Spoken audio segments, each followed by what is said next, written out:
Hey, welcome back. Video 3 in this series for personal selling. So in the last video, we ended off talking about trust and how you build customer trust.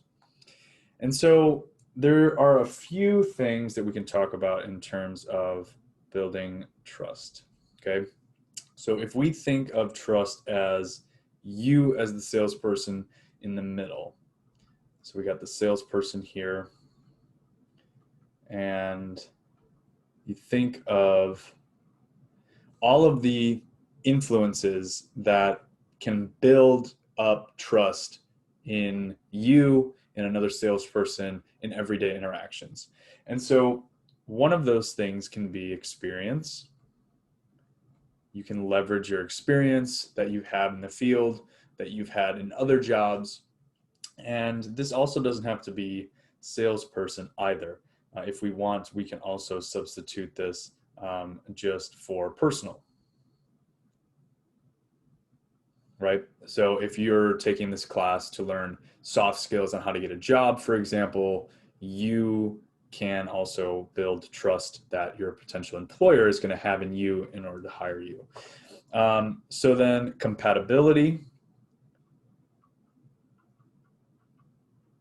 All right.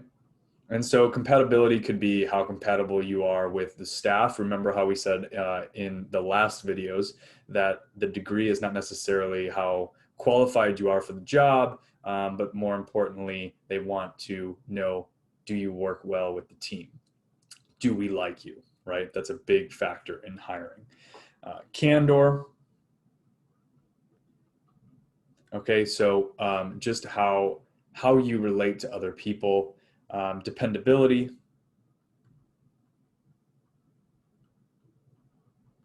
Will you do what you say you do? Have you delivered in the past? Have you not delivered in the past? What have your first impressions been like? All of that kind of thing. And then customer orientation. And with customer orientation, I think that this is where salespeople tend to get themselves into a lot of trouble.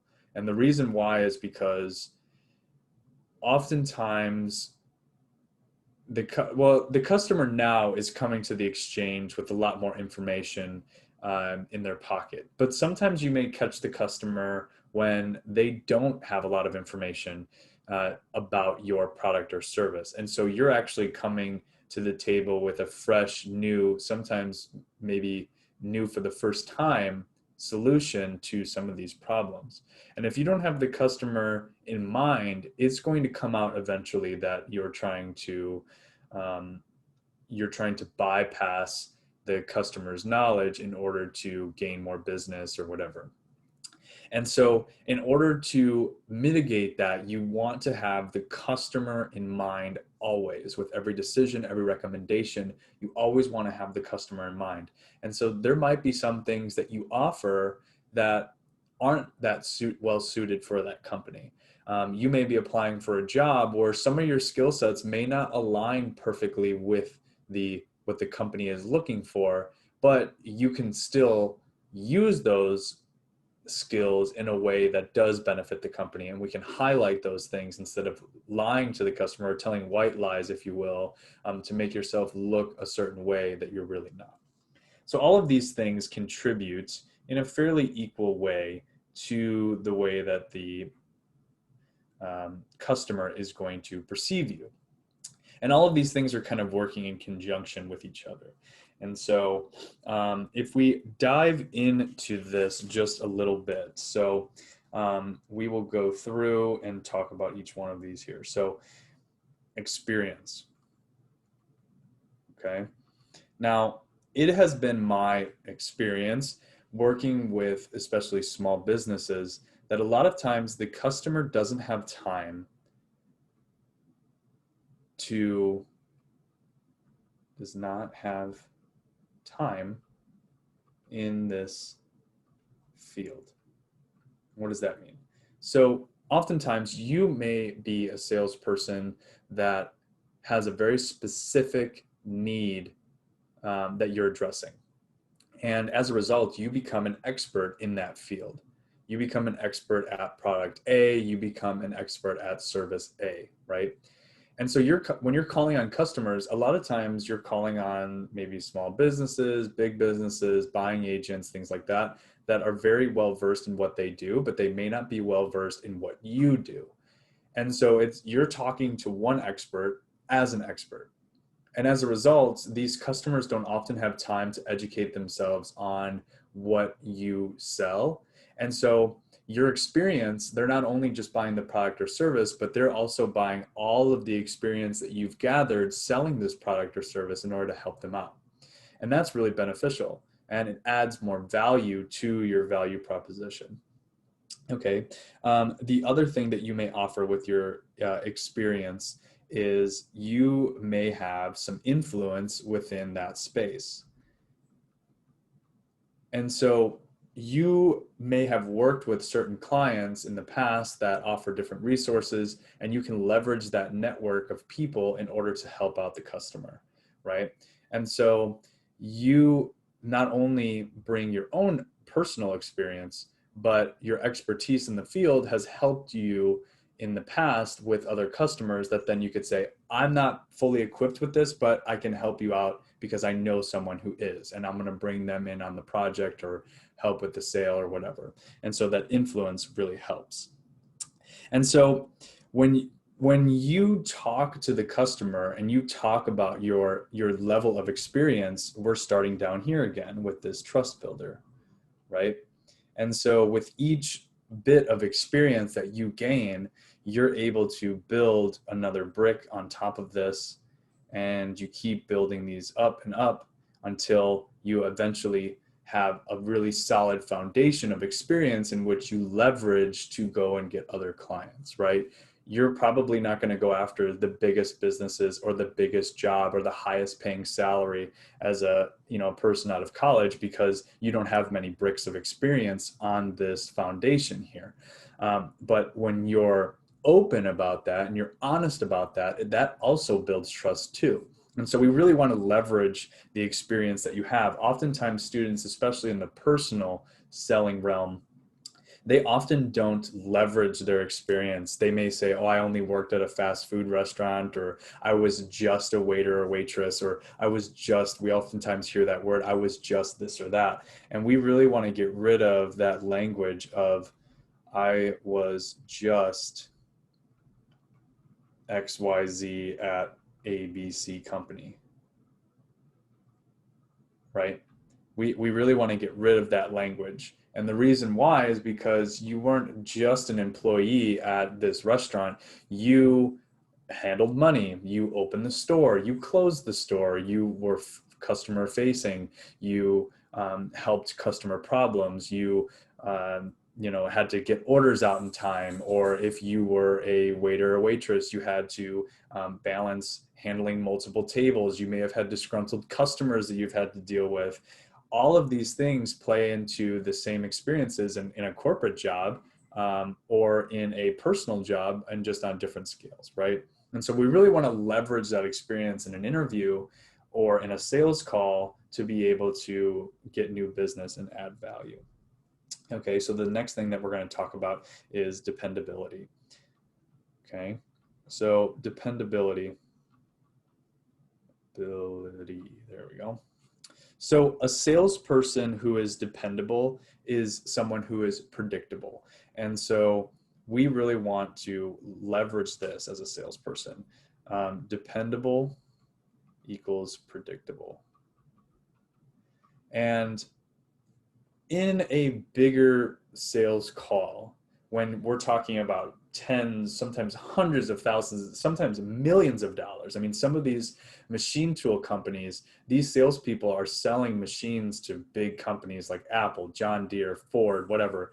And we're talking about millions of dollars for contracts, right? When we talk about in that previous video of the uncertainty and risk, right? When those go up, your predictability needs to be up as well.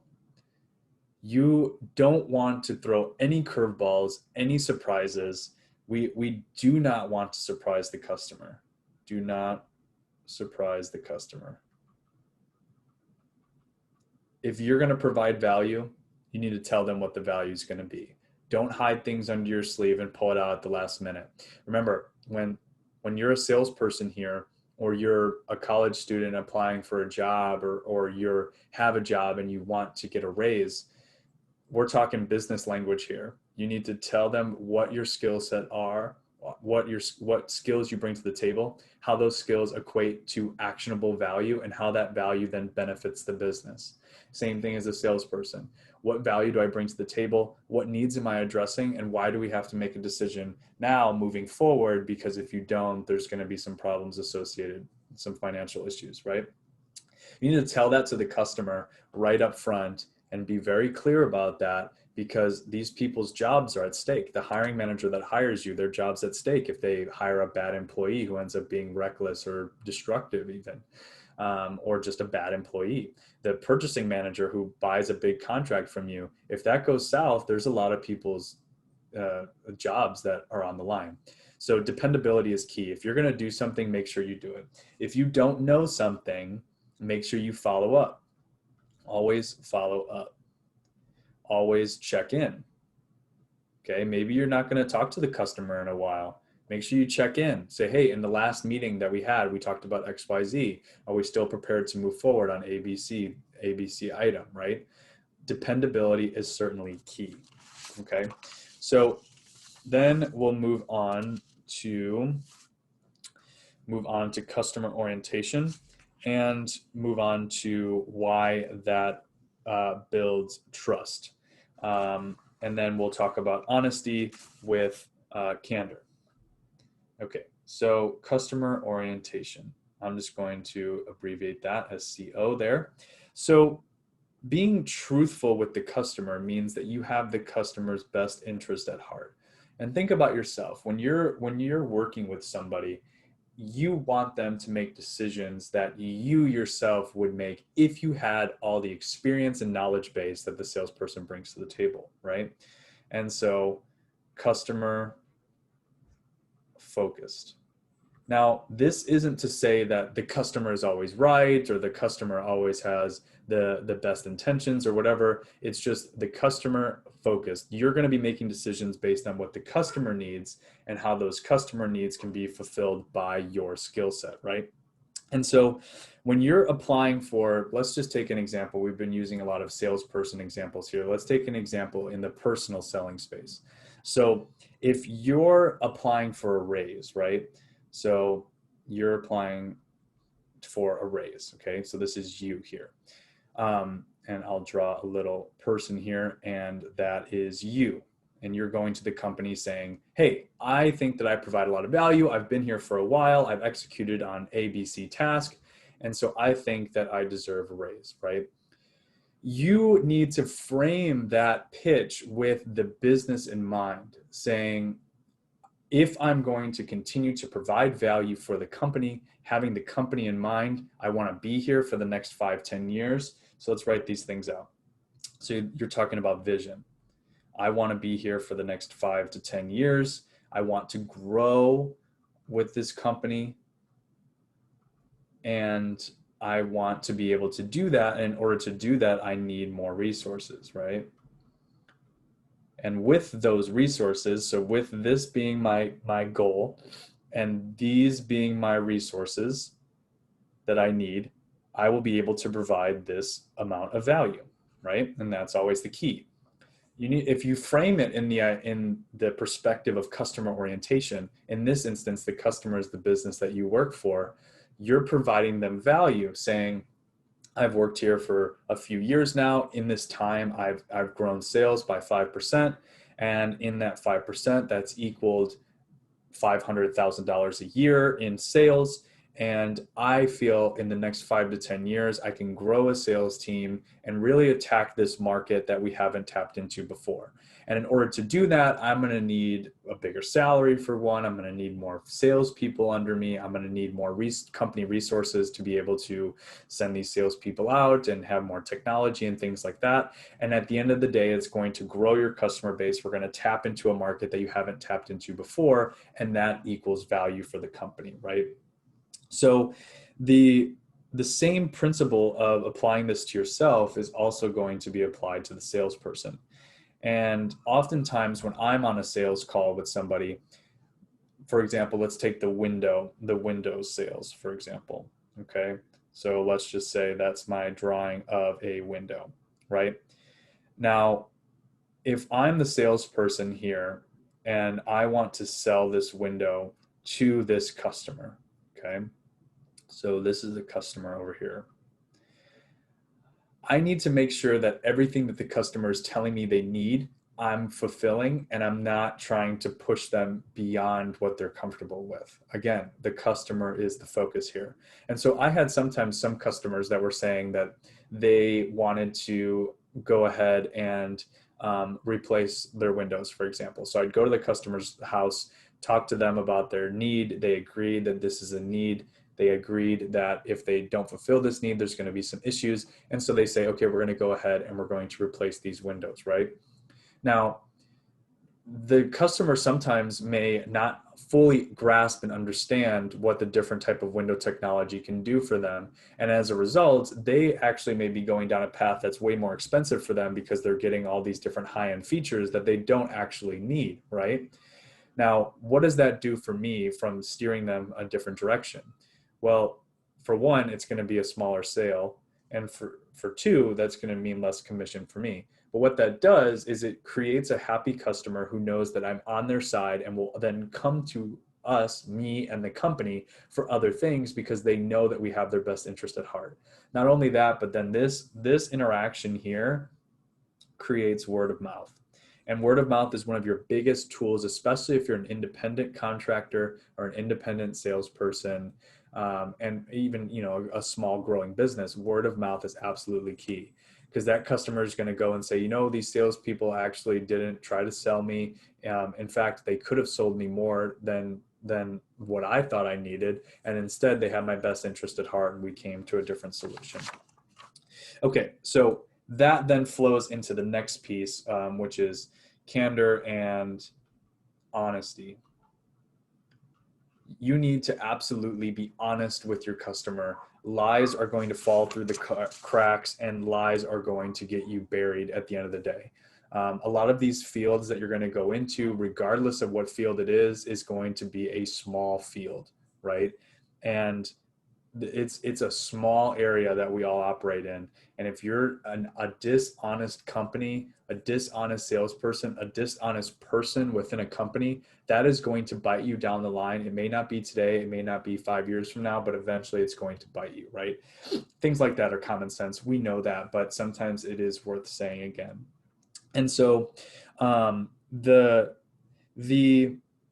salesperson that some sales managers, they unfortunately will say things like, whatever it takes to get the sale, right? They'll say, whatever it takes, whatever you got to do, go ahead and get the sale. Well, let me tell you an example of why that's bad. So we have this big company here, okay? Let's say we've got this big corporation that I'm going to stick with the same machine tool factory, right? So they sell machine tools and they dish them out to big companies like Apple, John Deere, whatever. So here's going to be my try and take to draw the Apple logo. Please forgive me there. Okay, so they're selling machines to Apple to make their new iPhones, right? So when they say whatever it takes to get the sale, what those salespeople are going to go out and do, what are they going to do?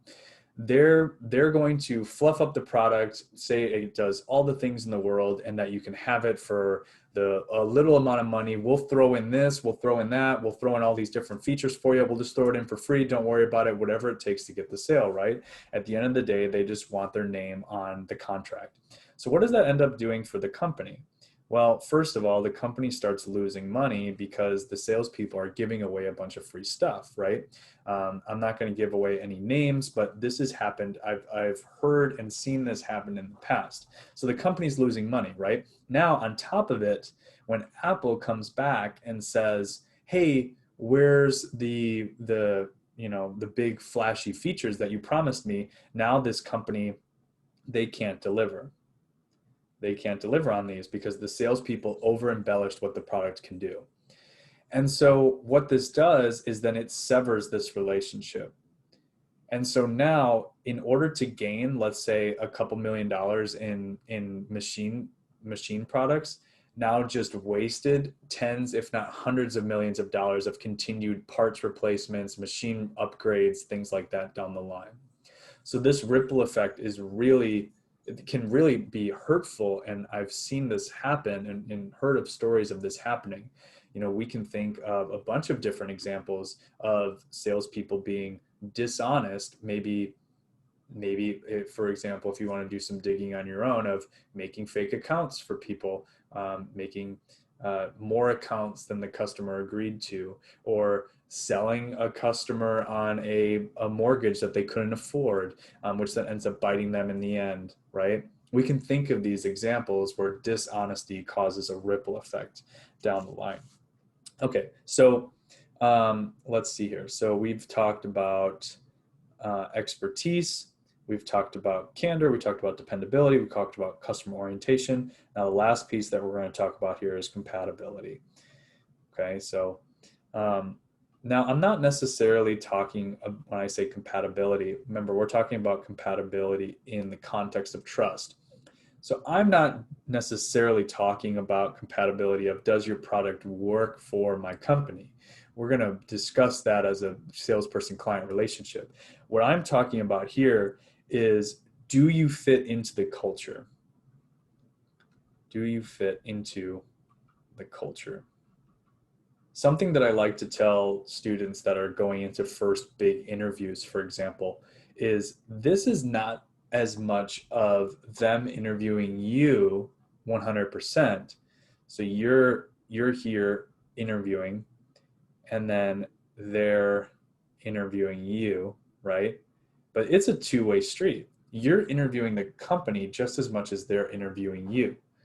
You need to make sure that this is a good fit, that you fit into their culture, because if you don't, you're going to hate the job, right? And if you don't fit into their culture, then you're going to ruffle feathers, and they're not going to want you to work for their company either, right? So compatibility is really big. Culture is one of those things that it's kind of an unspoken aspect of a company. And we don't necessarily think about culture all too much, but it's something that I highly encourage you to do. Now, how does this, highly encourage you to think about, now, how does this relate to a sales call, right? So you're calling on a business, and B2B, for example, in big business transactions is a relationship, right? And in a relationship, you need to be compatible with the buyer. You need to fully understand where the buyer's coming from, what they like, what they dislike, because you're going to be the one going out to lunch with this person quite often. You're going to be the one calling on this person quite often. You don't want to form a relationship with a customer where every time you have to go back and call on them, you put it off because they're a jerk, or maybe you're the jerk and you just don't mesh well with that person, right? So we need to make sure that we're getting into relationships, we're getting into relationship-based sales with people that we like, that we enjoy, and that we want to form a relationship with. If you don't do that, it's going to make yourself it's going to make it a lot more difficult on yourself. So that's what I have in terms of content for building trust. Again, building trust is it's all of this. It's the experience, it's the relationship, it's your honesty, how dependable you are, and how much you put the customer forward. A lot of these things may sound like common sense, but what I oftentimes like to say is that it may be common sense, but it's not common practice. And that's unfortunate that it's not common practice for some salespeople. But what that does is it opens the door for you to shine when you have all of these things and you do build trust. And so in the next lecture, we're going to talk about, now that we have the trust, now we have to deliver. How do we do that? We do that by forming a knowledge base and the knowledge base can be built on a lot of different things in the same chart that kind of looks like this. And so we'll pick up in the next video.